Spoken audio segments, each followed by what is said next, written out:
globalization of inflation is coinciding with deglobalization of trade. The pandemic and the war have ignited tendencies towards greater fragmentation, reshoring of supply chains, and retrenchment of capital flows, which will pose long-term challenges to both globalization and the global economy itself. For emerging market economies, that is EMEs, these risks are magnified as they have to contend with both domestic growth inflation trade-offs and spillovers from the most synchronized monetary policy tightening worldwide. Emerging market economies are also facing rapid tightening of external financial conditions, capital outflows, currency depreciations, and reserve losses all happening simultaneously. Some of them are also facing mounting burdens of debt and default.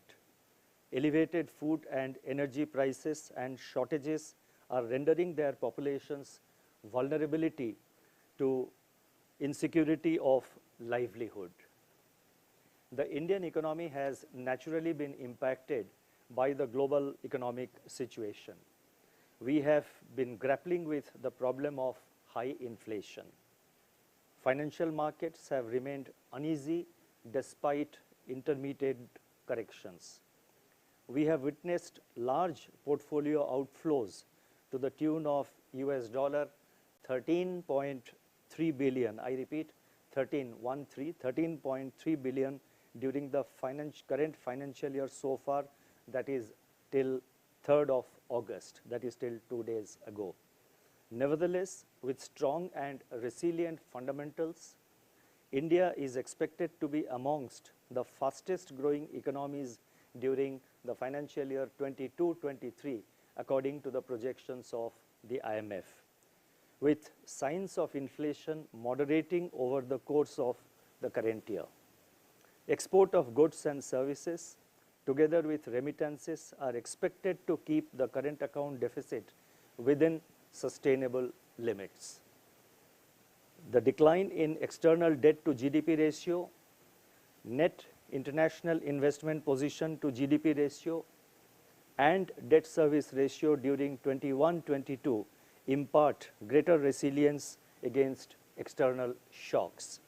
I have the numbers for each of these parameters which I mentioned. They are in the footnote of my statement, and the statement, as you know, gets uploaded immediately after my statement is over, so you can have a look at it. But for the benefit of the wider audience, if I can mention the exact numbers, external debt to GDP ratio fell from 21.2% in March 2021 to 19.9% in March 2022.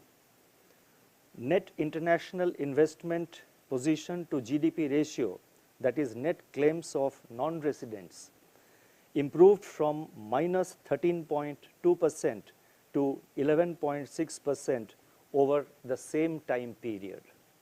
Debt service ratio declined from 8.2% in 2021 to 5.2% in 21-22. Amidst all this, the financial sector remains well capitalized and sound. India's foreign exchange reserves, supplemented by net forward assets, provide insurance against global spillovers. Our umbrella remains strong. I would now like to focus on the decisions and deliberations of the Monetary Policy Committee.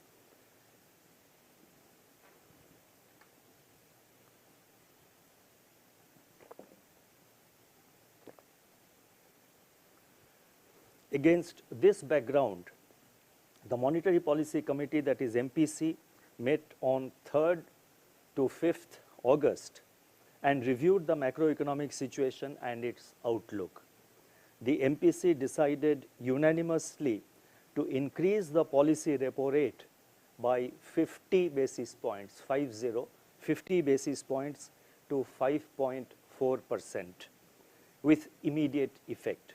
Consequently, The standing deposit facility, that is SDF rate, stands adjusted to 5.15%, and the marginal standing facility, that is MSF rate, and the bank rate stand revised to 5.65%.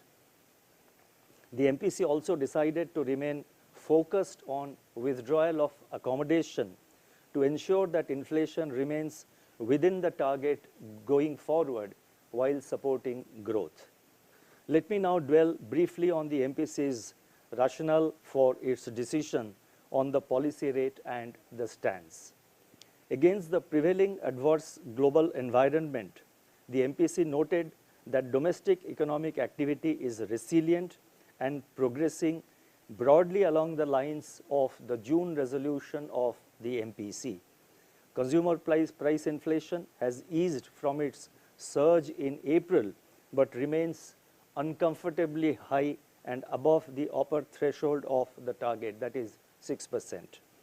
Inflationary pressures are broad-based and core inflation remains at elevated levels.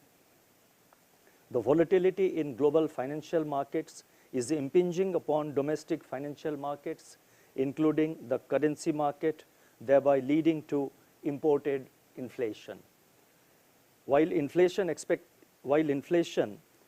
Or rather, let me put it this way, with inflation expected to remain above the upper tolerance threshold in Q2 and Q3 of the current financial year, the MPC stressed that sustained high inflation could destabilize inflation expectations and harm growth in the medium term. The MPC therefore judged that further calibrated withdrawal of monetary policy accommodation is warranted to keep inflation expectations anchored and contain the second round effects. Accordingly, the MPC decided to increase the policy repo rate by 50 basis points to 5.4%. The MPC also decided to remain focused on withdrawal of accommodation to ensure that inflation remains within the target going forward while supporting growth. I would now like to provide an assessment of growth and inflation, and at first I would like to focus on growth. Domestic economic activity is exhibiting signs of broadening. The southwest monsoon rainfall and reservoir levels are above normal. Kharif sowing is progressing well, although it is marginally below last year's level due to uneven rainfall distribution. On the demand side, indicators such as production of consumer durables, domestic passenger traffic, sale of passenger vehicles, and similar other indicators suggest improvement in urban demand. Rural demand indicators, however, exhibited mixed signals. While two-wheeler sales have increased, tractor sales contracted in June over, of course, a high base last year. High-frequency indicators of services sector like railway freight traffic, port traffic, that is port freight traffic, e-way bills, toll collections, and commercial vehicle sales remained robust in June and July. Investment activity is also picking up. The production of capital goods recorded double-digit growth for the second month in a row in May, and import of capital goods also witnessed robust growth in June. PMI manufacturing rose to an 8-month high in July. PMI services indicated continued expansion in July, although it fell from an 11-year high that was experienced or that was seen in the month of June. Capacity utilization in the manufacturing sector is now above its long-run average, signaling the need for fresh investment activity in additional capacity creation. The numbers also I have given in the footnote, but for immediate reference, let me mention that according to the RBI survey, capacity utilization in the manufacturing sector in Q4 of 21-22 was 75.3% relative to its long-term average of 73.7%. Bank credit growth has also accelerated to 14% year on year as on 15th July, and that is the latest data that we have. And this has accelerated to 14% from 5.4% that was recorded a year ago. Incoming data of corporates for the first quarter of next year indicate that sales and demand conditions and profitability of manufacturing sector remained buoyant.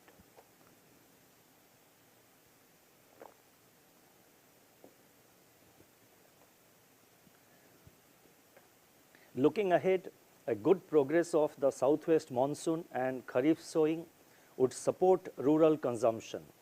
Urban consumption is expected to benefit from the demand for contact-intensive services, better performance of corporates, and improving consumer optimism. The increase in capacity utilization, government's capex push, and large expansion in bank credit should support investment activity. According to our survey, manufacturing firms expect sustained improvement in production volumes and new orders in Q2 of 22-23, which is likely to sustain through the fourth quarter also. At the same time, the domestic economy faces headwinds from global forces, namely protracted geopolitical tensions, rising global financial market volatility, tightening of global financial conditions, and global recession risks. Taking all these factors into consideration, the real GDP growth projection for 2022-23 is retained at 7.2%, with Q1 at 16.2%, Q2 at 6.2%, Q3 at 4.1%, and Q4 at 4%, with risks broadly balanced. Real GDP growth for Q1 23-24 is projected at 6.7%. Now, there may be a question, which of course will come in the subsequent press conference, but I think to remove any ambiguity even at this point of time, let me say that somebody might as well ask that in the Q3 and Q4 of the current year, the growth goes down to 4.1% and 4% in Q4, then suddenly it goes up to 6.7% next year. What is happening is that the base effect is at play, and the 4.1% and the 4% in Q3 and Q4 of this year are primarily due to base effects. We can explain in more detail during the press conference, which will come up at 12 p.m. Inflation. Now let me focus on inflation. June 2022 was the 6th consecutive month when headline CPI inflation remained at or above the upper tolerance level of 6%. Looking ahead, the inflation trajectory continues to be heavily contingent upon the evolving geopolitical developments, international commodity market dynamics, global financial market developments, and the spatial and temporal distribution of the southwest monsoon.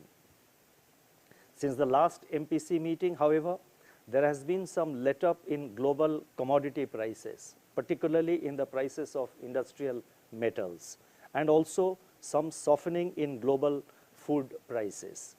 Domestic edible oil prices are expected to soften further on the back of improving supplies from key producing countries and government's supply-side measures.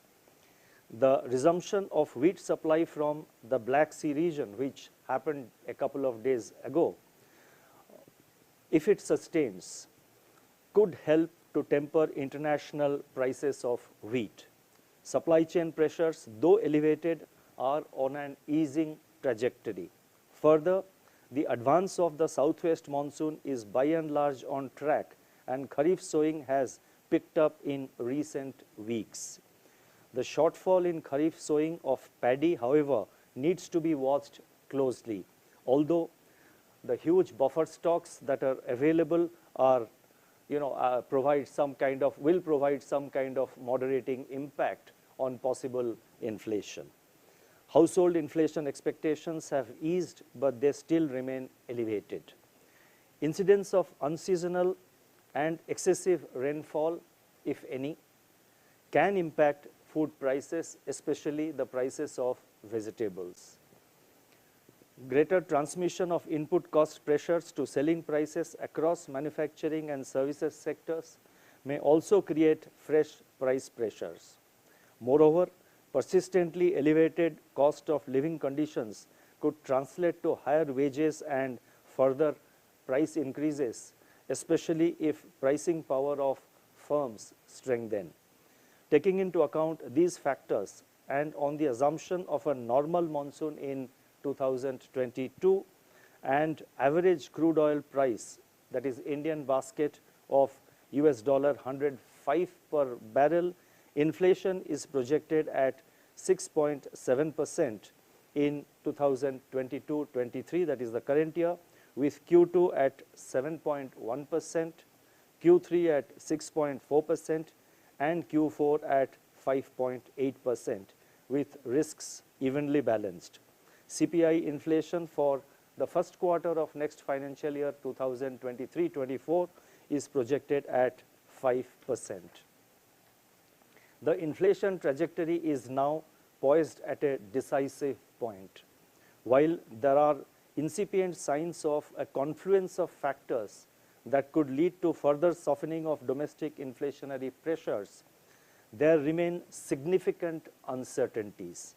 In such a milieu, with growth momentum expected to be resilient despite headwinds from the external sector, monetary policy should persevere further in its stance of withdrawal of accommodation to ensure that inflation moves close to the target of 4% over the medium term, while, of course, supporting growth. A calibrated approach would provide sufficient flexibility to monetary policy in the current uncertain environment. I would now like to turn to liquidity and financial market conditions. The introduction of the standing deposit facility, that is SDF, in April this year, which raised the floor of the liquidity adjustment facility corridor, that is the LAF corridor, by 40 basis points, along with policy repo rate hikes of May and June, have effectively resulted in withdrawal of accommodation by 130 basis points. Consequently, the weighted average call rate, that is WACR, which is the operating target of monetary policy, has commensurately firmed up. At the longer end of the money market, interest rates on 91-day treasury bills, commercial papers, and certificates of deposit have also moved higher since April. The rate hikes also triggered an upward adjustment in the benchmark lending rates by the banks. Term deposit rates are also increasing, which should bode well for availability of funds with the banks in the context of sustained buoyancy in credit demand.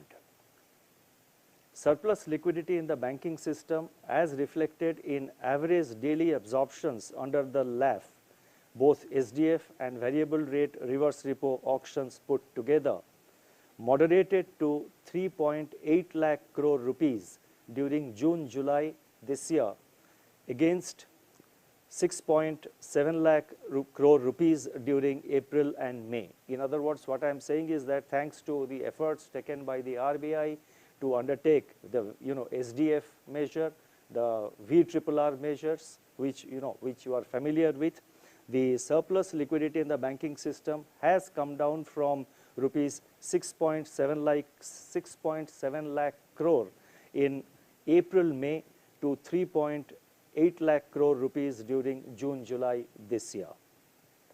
The sharp moderation in surplus liquidity from July 20th of this year, mainly on account of tax and capital outflows, resulted in money market rates firming up above the repo rate.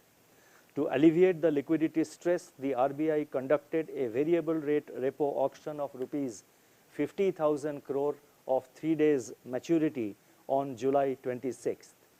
Going forward, and as indicated in my statement of February 2022, The RBI will remain vigilant on the liquidity front and conduct two-way fine-tuning operations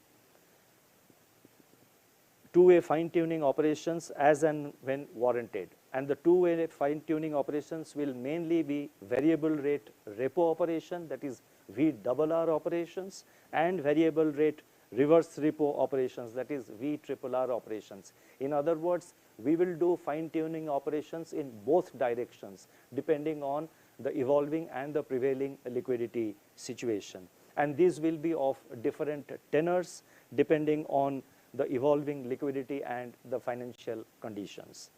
During the current financial year, that is till yesterday, August 4th, the US dollar, that is the index, that is the DXY, has appreciated 8% against a basket of major currencies. And I am now talking about our financial year, that is from 1st April this year. So DXY has appreciated by 8% against a basket of major currencies. In this milieu, the Indian rupee has moved in a relatively orderly fashion, depreciating 4.7% against the US dollar during the same period, that is till yesterday. So the rupee depreciation has happened in an orderly fashion thanks to the stated policy of RBI and thanks to our steady improvement in the market to prevent volatility. So rupee depreciation has happened in an orderly fashion, and rupee has depreciated by 4.7% against US dollar till yesterday, and it has fared much better than several reserve currencies as well as many emerging market currencies as well as many of our Asian peers.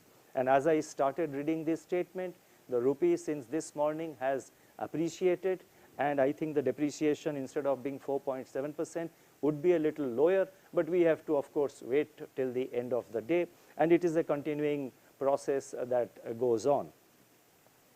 The depreciation of the Indian rupee is more on account of the appreciation of the US dollar than weaknesses in macroeconomic fundamentals of the Indian economy. Market interventions by the RBI have helped in containing volatility and ensuring orderly movement of the rupee. We remain watchful and focused on maintaining stability of the Indian rupee. The Indian financial system, as I mentioned earlier, remains resilient. This will help the economy in emerging out of the shadows of the pandemic and the impact of the war in Europe. While the banking system remains well capitalized and profitable, a deleveraged corporate sector augurs well for sustaining the economic recovery. I would now like to talk a little bit about the external sector. India's external sector has weathered the storm while navigating through the recent global spillovers. Merchandise exports grew in April to July, while merchandise imports surged to record high on the back of elevated global commodity prices.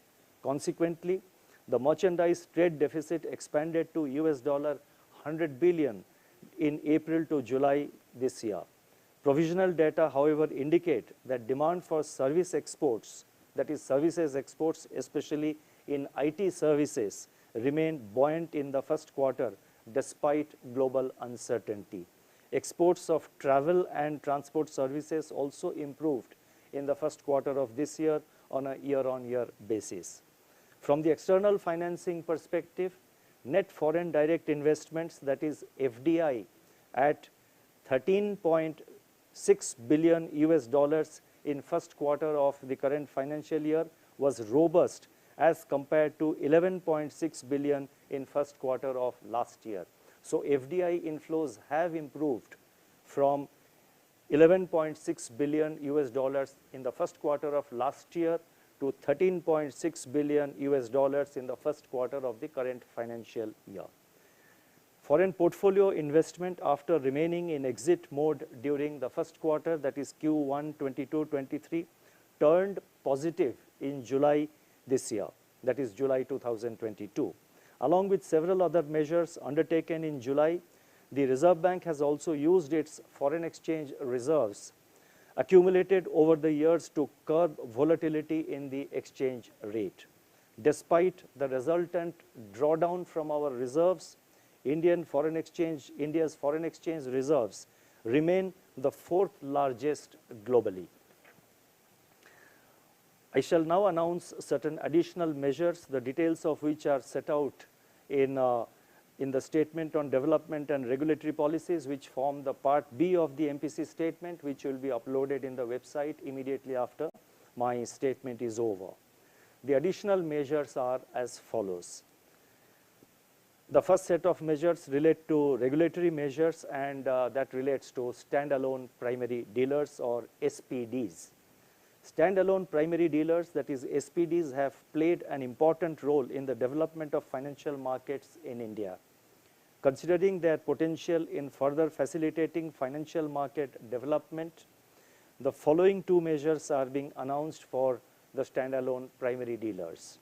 It is proposed to enable the standalone primary dealers to offer all foreign exchange market making facilities as currently permitted to Category 1 authorized dealers subject to prudential guidelines. This measure will provide customers with a wide set of market makers to manage their foreign currency risk. This will also increase the breadth of the forex market in India.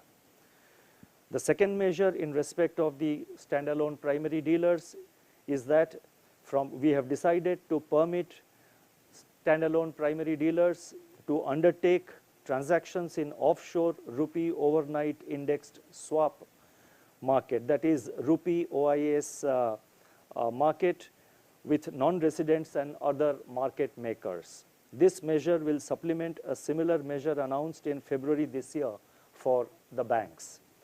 These measures, that is the measure being announced today and what we have already announced for the banks, are expected to remove the segmentation between onshore and offshore markets. That is, I am referring to the OIS markets, and it will definitely, we do expect that it will improve price discovery. The second measure relates to managing risks and prescribing a code of conduct in outsourcing of financial services.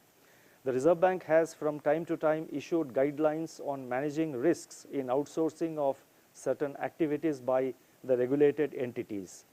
In view of the increasing trend of outsourcing, the framework for regulated entities to manage the associated risks need to be suitably strengthened.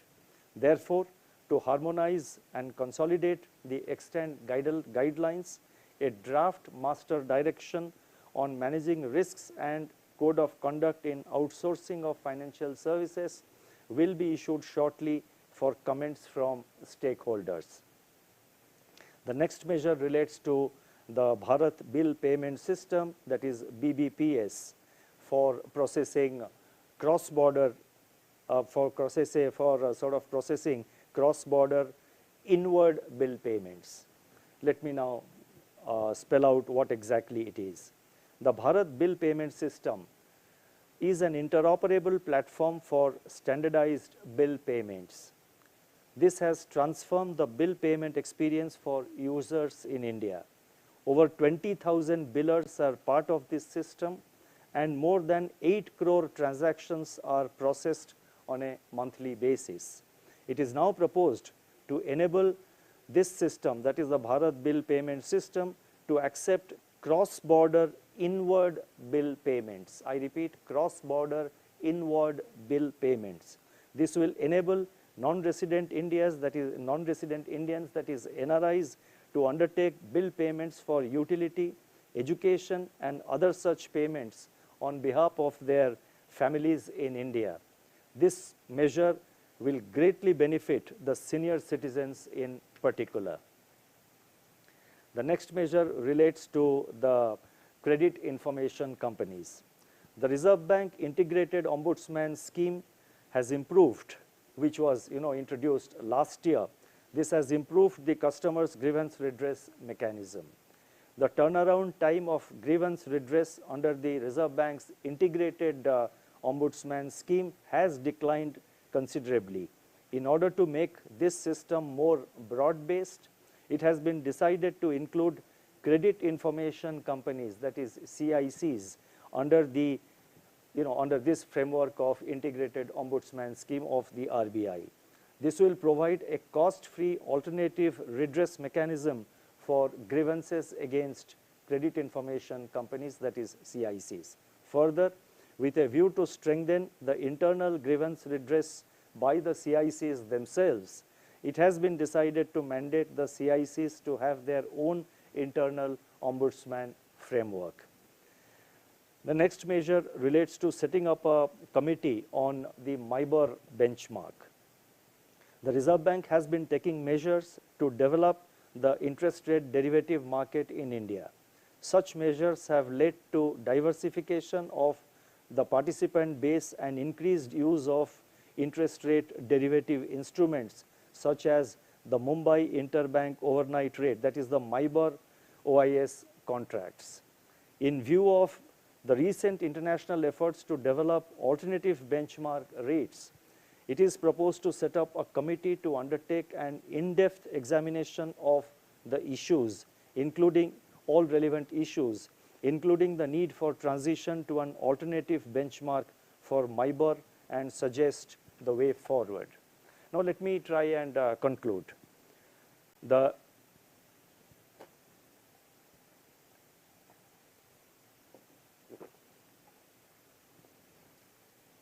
Indian economy is holding steady and progressing in an ocean of turbulence and uncertainty.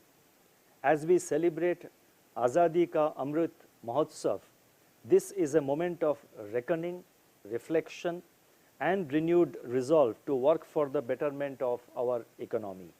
We in the RBI reiterate our commitment to maintain price and financial stability, to place our economy on a sustainable path of growth. Our actions have helped the economy to tide over a series of shocks in the last 2.5 years. We are seized of our role at this critical juncture and will persevere in our efforts to ensure a safe and soft landing. So it's now basically a whatever it takes approach going into a third year in succession. This is a moment to recall a quote from the father of the nation, Mahatma Gandhi, and I quote, "For me, the road to salvation lies through incessant toil in the service of my country and therethrough of humanity." Thank you. Namaskar.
All right. Well, there you have it. We all heard the RBI governor give out the outcome of the MPC policy committee meeting. All the members of the MPC have voted unanimously to increase the repo rate by 50 basis points this time around to 5.40%.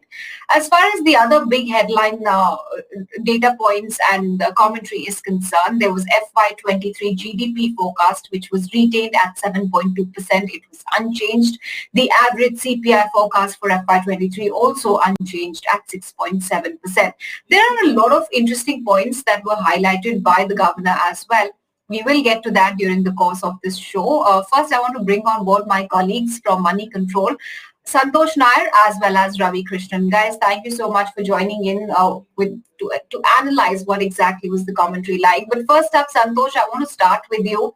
Markets seem to have been patiently listening to what Shaktikanta Das had to say, the governor had to say about the state of the economy, MPC decisions, forward-looking statements as well. And now we're seeing some uptick coming by slowly and gradually. All of it factored in largely on expected lines?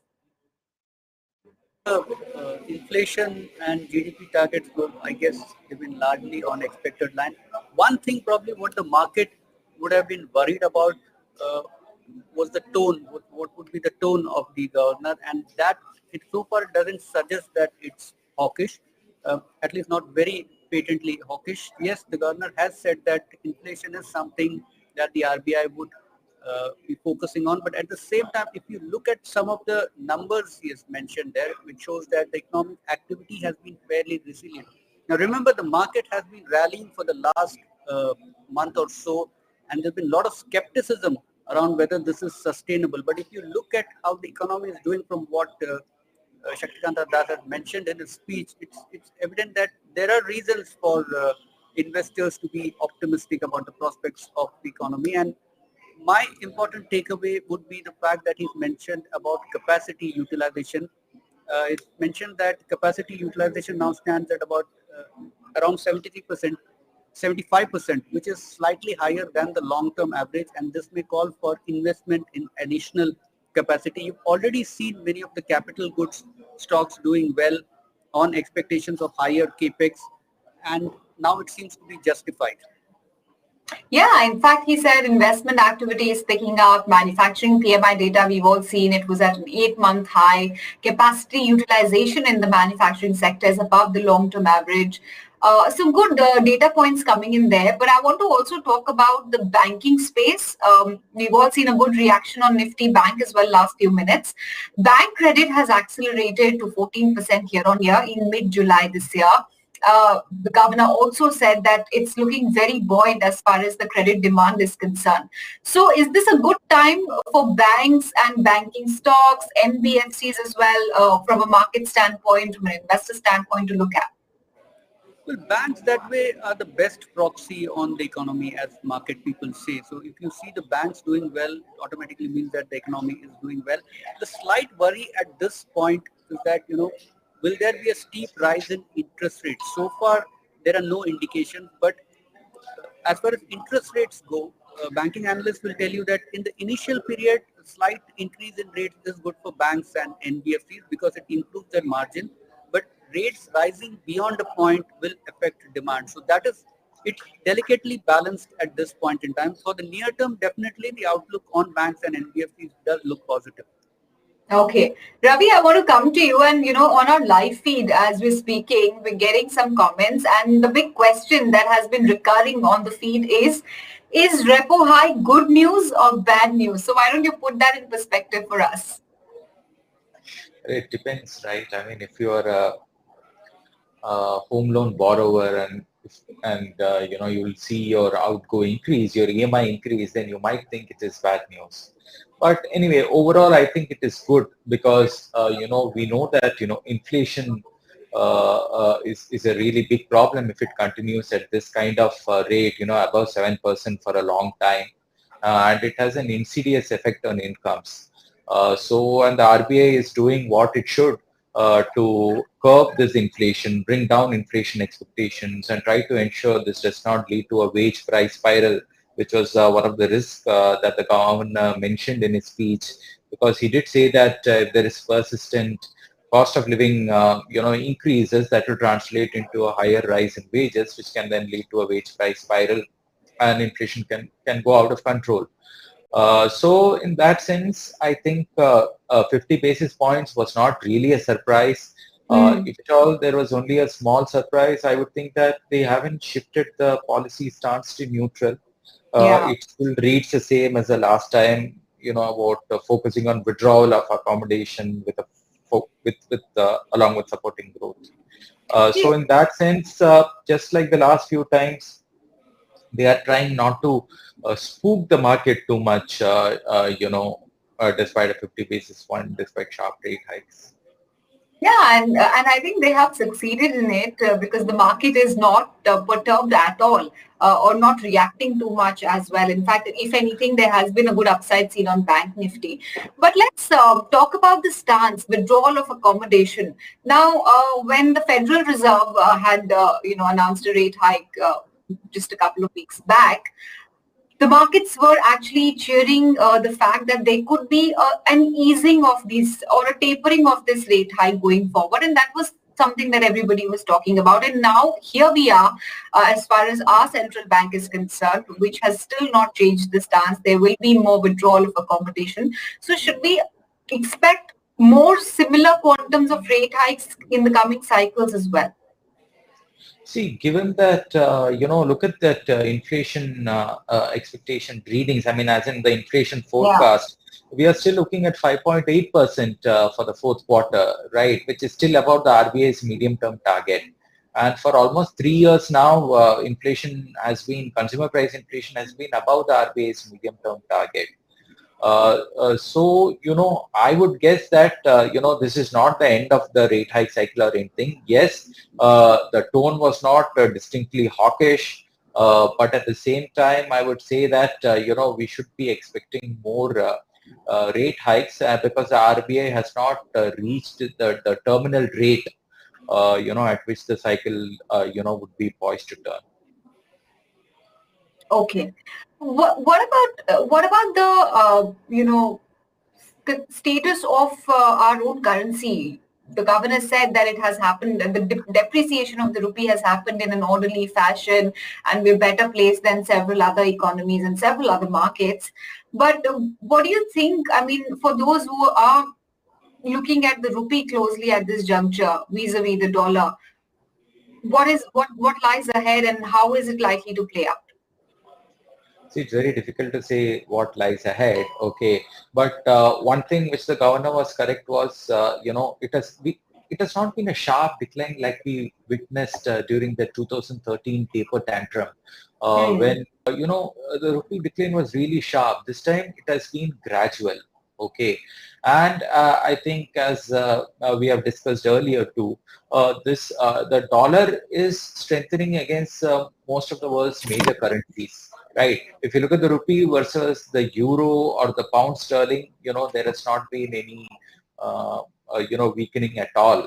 So in that sense, and the RBI has stuck to its stated position of not allowing any wild, jerky movements in the rupee. It has been quite smooth all along.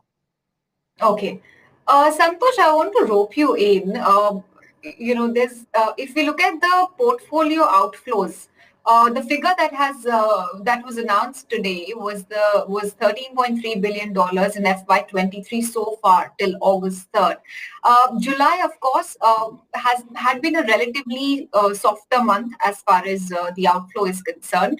But what do you think? I mean, by when do you see meaningful investment happening in the equity markets, and what is your sense there?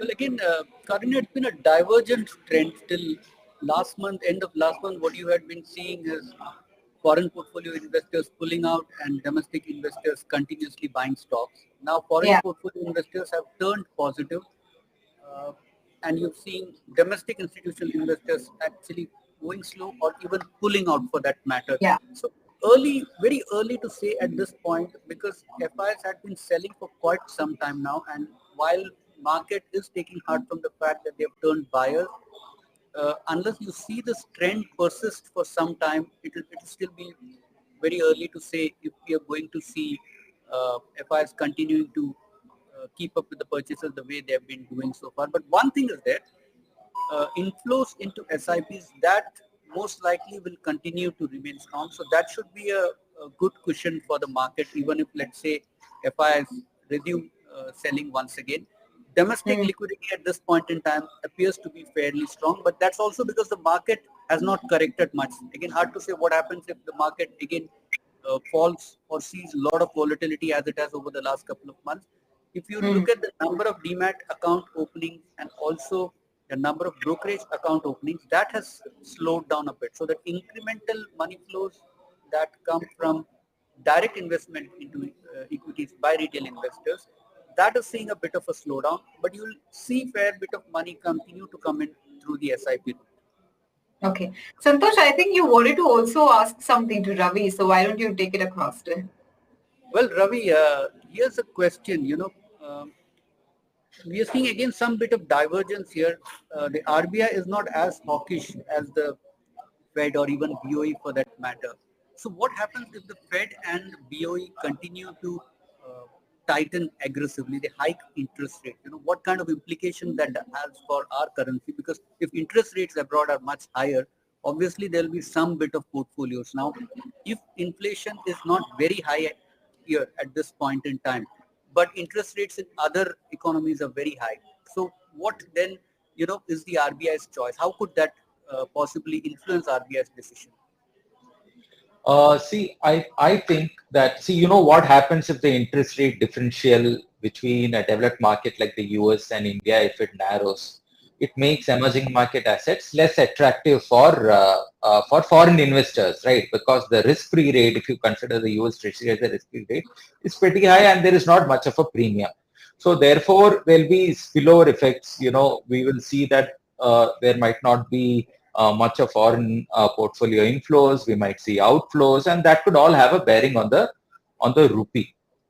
Having said that, RBI, I don't think defending the rupee will play a big part in the Monetary Policy Committee's deliberation, because they would be focused more on the internal inflation and growth dynamics, and which is why we haven't seen sharper rate hikes than what we have seen so far, because RBI knows that inflation right now is not going to go way out of control. Growth needs to be supported, and therefore it has been treading a cautious path, while no doubt keeping an eye on what is happening abroad. But I don't think that is going to play a major factor in its deliberations.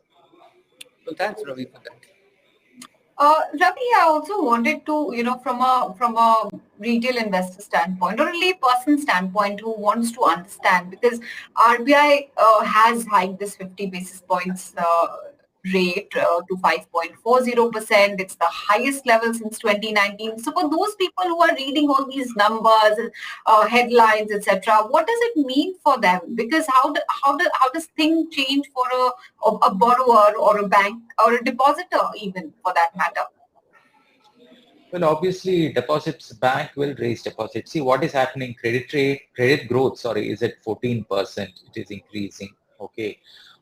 So therefore, banks will also have to step up on getting more deposits, so that they can advance the money. So we will say deposit rates go up. We are also going to say lending rates going up during this cycle. It is what will happen in any normal, rate up cycle. So there is nothing different in that sense.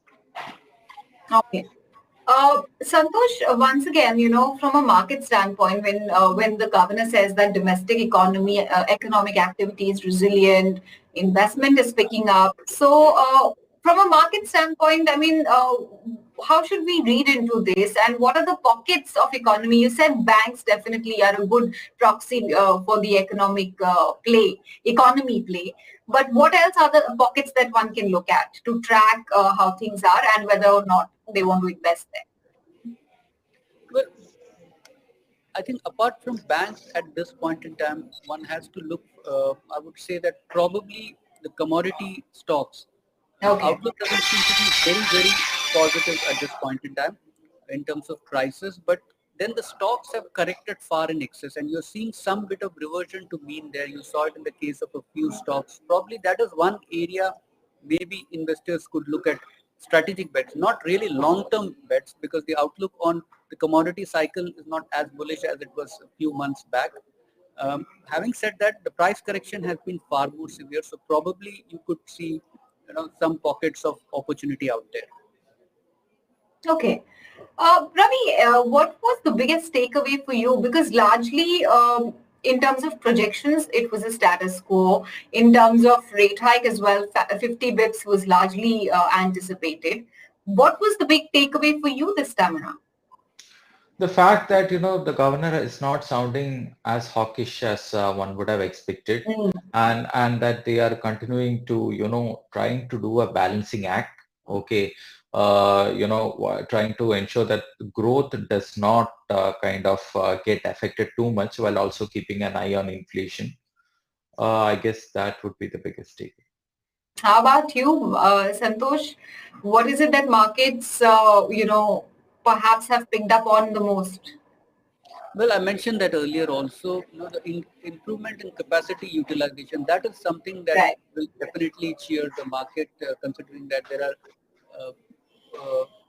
so few sectors to choose from. Manufacturing has done well at this point in time. Even if the outlook on the economy as a whole remains positive, one must also remember that inflation still continues to bite. If you look at the margins of almost most of the companies that have announced the leading ones, that is across the board, margin has been a big cause of concern. So even if there is demand and inflation continues to remain high, it will mean that the profitability will be low. Profitability and profits will be low. So there is a limit in terms of how much premium then the market will be willing to give for that. So inflation is still something I would say to watch out for. Okay. And going forward in the next MPC meeting or the rest of the year for that matter, Ravi, what is it now that the markets will factor in? Because this one is behind us now. So, and typically markets tend to look ahead for the next MPC and the one after that. So what will be keenly watched for the next MPC meeting in terms of the stance or even the quantum of rate hike? How could it play out? I would guess that the RBI will continue hiking rates a little bit because, as I said, even end March inflation, we are looking at around 5.8%, which is above the medium-term target. So I would think that if growth remains as resilient as this, and there is all indications that it might, then the central bank, the Monetary Policy Committee will going for another at least 25 pips higher. Okay. All right, let's see how things will pan out. We have another 2 months to go and lots of things to watch out for in the meantime. Thank you so much, Ravi and Santosh, for joining in and helping us understand what the commentary meant this time around from the RBI governor, the rate hike, its implications and how markets are digesting it. And thank you to all our viewers for tuning in.